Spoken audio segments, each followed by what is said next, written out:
लोकसभा के पहले चरण के मतदान से ठीक 5 दिन पहले कांग्रेस ने दिल्ली की 3 सीटों की सूची जारी कर दी। इस सूची में जो नाम सबसे अधिक ध्यान आकर्षित कर रहा है वह उत्तर पूर्वी दिल्ली से लड़ रहे कन्हैया कुमार का है, जो भारतीय जनता पार्टी के मौजूदा सांसद मनोज तिवारी के खिलाफ लड़ेंगे। ये नाम इसलिए भी अपनी ओर आकर्षित कर रहा है क्योंकि मनोज तिवारी और कन्हैया कुमार दोनों ही बिहार की जमीन से आते हैं। आपको बता दें कि कन्हैया कुमार ने पिछला लोकसभा चुनाव बेगूसराय से भाजपा के मौजूदा सांसद और केंद्रीय मंत्री गिरिराज सिंह के खिलाफ लड़ा था, जहां उन्हें हार का सामना करना पड़ा था। माना जा रहा है कि कांग्रेस ने भाजपा को हराने के लिए मनोज तिवारी के सामने बिहार के खिलाफ बिहारी उतारकर एक बड़ा सियासी दांव चला है, क्योंकि नॉर्थ ईस्ट दिल्ली का इलाका उत्तर प्रदेश के शहरों से जुड़ता है और वहां हरियाणा, बिहार से आए बड़ी संख्या में लोग भी रहते हैं। ये भी एक कारण है कि मनोज तिवारी पिछले 2 बार 2014 और 2019 लोकसभा चुनाव में भारी अंतर से जीतते आ रहे हैं। कहा जा रहा है कि पूर्वांचल बिहारी वोटों के साथ कांग्रेस और आम आदमी पार्टी के वोट बैंक को अगर मिला दिया जाए तो कन्हैया इस चुनाव में मनोज तिवारी को सीधे चुनौती देने की स्थिति में है। यूं कहें तो कन्हैया के चुनावी मैदान में आने से लड़ाई दिलचस्प हो गई है। देखिए, हम तो अपने लोकसभा क्षेत्र में भाजपा के प्रत्याशी के रूप में अपने पीछे किए गए कार्यों के आधार पे लोगों से प्रार्थना कर रहे हैं, लोगों से बात कर रहे हैं और कोई ना कोई तो आना ही था, तो जो भी आए हैं उनका स्वागत ही है। लेकिन कांग्रेस की सोच ये जरूर लोगों को अचंभित कर दी है कि क्या कांग्रेस में कोई एक ऐसा व्यक्ति नहीं मिला जिसको जो देश का सम्मान करता हो, जो सेना का सम्मान करता हो, जो देश की संस्कृति का सम्मान करता हो, उसको प्रत्याशी बनाए। तो मुझे लगता है कि दिल्ली की जनता कांग्रेस का और इसके गठबंधन का परिचय पा चुकी है।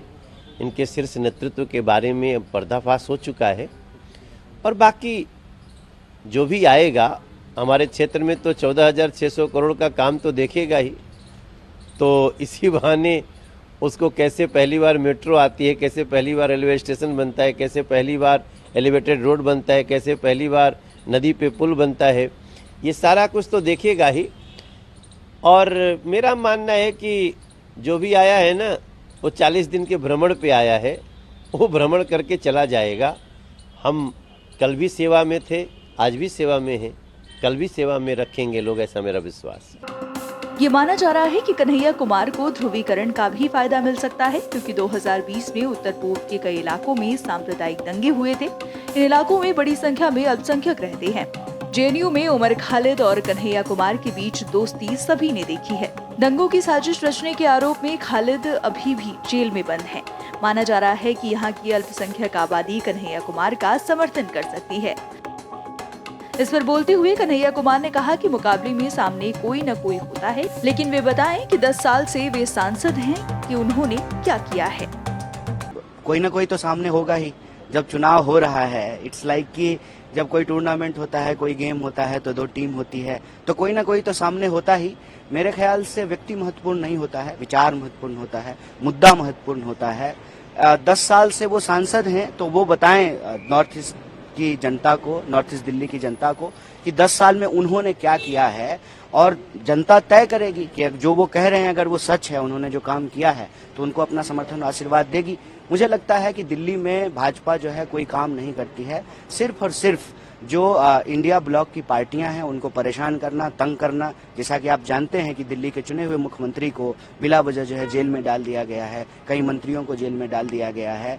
तो जो एक चुनी हुई सरकार है उसको अस्थिर करने का प्रयास किया जा रहा है। तो कहीं ना कहीं ये दिल्ली का अपमान है, दिल्ली के आम लोगों का अपमान है, दिल्ली के अंदर जो लोकतांत्रिक प्रक्रिया है उसका मजाक उड़ाया गया है। मुझे लगता है कि इन चीजों का सवाल जो है, इन चीजों पर जनता जरूर पूछेगी और इसका जवाब जो है माननीय सांसद जी को देना पड़ेगा। भोजपुरी गायक से राजनेता बने मनोज तिवारी इस सीट से 2 बार से सांसद हैं। 2014 के लोकसभा चुनाव में मनोज तिवारी ने आम आदमी पार्टी के उम्मीदवार आनंद कुमार को हराया था। हालांकि इस बार कांग्रेस और आम आदमी पार्टी एक साथ है। ऐसे में माना जा रहा है कि इस सीट पर कन्हैया कुमार और मनोज तिवारी के बीच सियासी लड़ाई दिलचस्प होने वाली है।